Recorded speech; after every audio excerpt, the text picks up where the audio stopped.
শ্রীকৃষ্ণের দয়ায় গরিব কৃষক থেকে কোটিপতি। নমস্কার, দিব্যবাণী চ্যানেলে আপনাদেরকে স্বাগত জানাই। আজকে যে গল্পটা আপনারা শুনতে যাচ্ছেন, এটা একটা ভাগ্য পরিবর্তনের গল্প না, এটা হচ্ছে ধৈর্য, বিশ্বাস এবং ভগবান চাইলে কি করে কারোর জীবন বদলে যেতে পারে তারই একটা উদাহরণ। বীরভূম গ্রামে নিতাই পাল নামে এক অতি দরিদ্র কৃষক বাস করত। মা, স্ত্রী এবং সন্তান নিয়ে তার সংসার ছিল। সে লোকের জমি ভাড়া নিয়ে চাষ করত। সে এতটাই দরিদ্র ছিল যে পরিবারের প্রতি সে ঠিক মতো খাওয়ার জোগাড় করতে পারতো না। কোনো দিন এমনও গেছে তাকে না খেয়ে থাকতে হয়েছে। কিন্তু সে ঠাকুরকে খুবই বিশ্বাস করত। সে প্রতিদিন ঠাকুরকে বলতো, হে ভগবান, আমার জীবনে কি উন্নতি হবে না? আমি কি কোনোদিনও কিছু করতে পারবো না? এইসব দেখে গ্রামের বড় বড় লোক, ব্যবসায়ী বা যে কোনো ভালো মানুষ তাকে ঠাট্টা করতো যে সবসময় তুই ঠাকুর ঠাকুর করিস, এটা করে কি হবে? কোনো কিচ্ছু পাবি না, তোর জীবনে কিছু হবে না। এগুলো শুনে সে কষ্ট পেত। সে ঘুমিয়ে ঠাকুরকে বলতো, হে ঠাকুর, সত্যি কি আমার জীবন বদলাবে না? সারা জীবন কি এইভাবেই চলবে? সে অতি দরিদ্র হওয়া সত্ত্বেও সততা এবং সত্যের সাথে চলতো। তার মনে কোনোদিনও কোনো লোভ ছিল না বা সে কোনো খারাপ কাজ করেনি কোনোদিন। একদিন সরকারের তরফ থেকে ঘোষণা করা হলো যে ভূমি সংস্কারের জন্য লোক নেওয়া হবে। নিতাইও সেই কাজে গেল, কারণ তার প্রচুর কাজের অভাব ছিল, টাকার দরকার ছিল। তাই জন্য নিতাইও সেই কাজে যোগদান করলো। মাটি খনন করতে করতে নিতাই পুরনো একটা মূর্তি পেল। সেই মূর্তিটা সে গ্রামেরই মন্দিরে জমা দিল।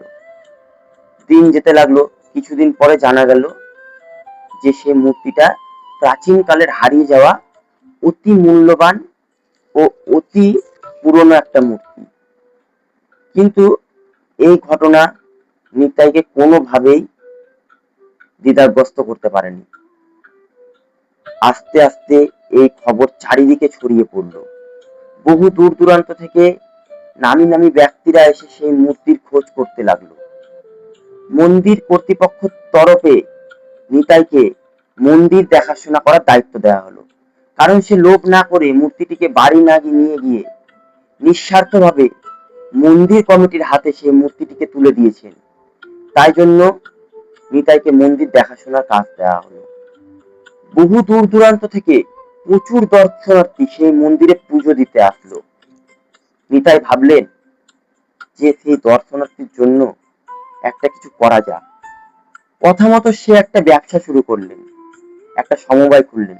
সেখানে নানা রকম সবজি, চাল, ডাল ইত্যাদি এগুলো বিক্রি হতে লাগলো। আস্তে আস্তে তার ব্যবসা ভালোই চলতে লাগলো। দূর দূরান্ত থেকে লোক আসতে লাগলো। এমনকি বহু দূর দূরান্ত থেকে সে অর্ডার পেতে লাগলো। তখন সে কল্পনা করলো যে সে নিজের নামে একটা ব্র্যান্ড খুলতে চায়। সে নিজের ব্যবসা আরো ভালো মতো শুরু করলো। সে একটা ব্র্যান্ড তৈরি করলো। এইভাবে দিন যেতে লাগলো। কয়েক মাস পরে তার ব্যবসা 1 কোটি টাকার উপরে টার্ন ওভার করলো। সে ভাবতেও পারেনি যে দিনে একবেলা খেতে পেত না, কি করে দিন যাবে সেটা ভাবতে পারেনি। আজকে সে 1 কোটি টাকার উপরে ইনকাম। সে গ্রামের জন্য বিদ্যালয় তৈরি করলো। গরিব মানুষকে বিনা সুদে ঋণ দিতে লাগলো, যাতে সেই গ্রামের মানুষ ব্যবসা করে জীবনে দাঁড়াতে পারে বা বড় হতে পারে। কিন্তু নিতাইয়ের মনে তখনও কিন্তু লোভের জন্ম হয়নি। একদিন এক সাংবাদিক তাকে প্রশ্ন করলেন যে আপনি কোটিপতি হলেন বা সফল হলেন, আপনার এই উন্নতির পিছনে কি রহস্য? সে বলল, আমি যদি সেদিন লোভ করতাম তাহলে হয়তো আজকে আমি এই জায়গায় আসতে পারতাম না। কিন্তু আমি লোভ না করে ঈশ্বরের আশীর্বাদকে বেছে নিয়েছি, তাই হয়তো ঈশ্বর আমাকে এই জায়গায় পৌঁছে দিয়েছে। আজও গ্রামের মানুষ বলে নিতাই পালের ভাগ্য সেদিন থেকে বদলে গেছে, যেদিন থেকে সে কৃষ্ণ মূর্তি পেয়েছিল। কিন্তু নিতাই বলে, কৃষ্ণ মূর্তি পাওয়া আমার ভাগ্য, আর সেই আশীর্বাদটাকে ধরে রাখা সেটা আমার কর্তব্য। তাই বন্ধুরা, জীবনে যতই কষ্ট আসুক না কেন, কোনো সময় ভরসা হারাবেন না বা আশা হারাবেন না। ঠাকুরের প্রতি বিশ্বাস রাখবেন, কারণ ঠাকুরের আশীর্বাদে কখন যে কিভাবে কার ভাগ্য বদলে যাবে বা কি মিরাক্কেল ঘটে যাবে আপনারা কল্পনাও করতে পারবেন না।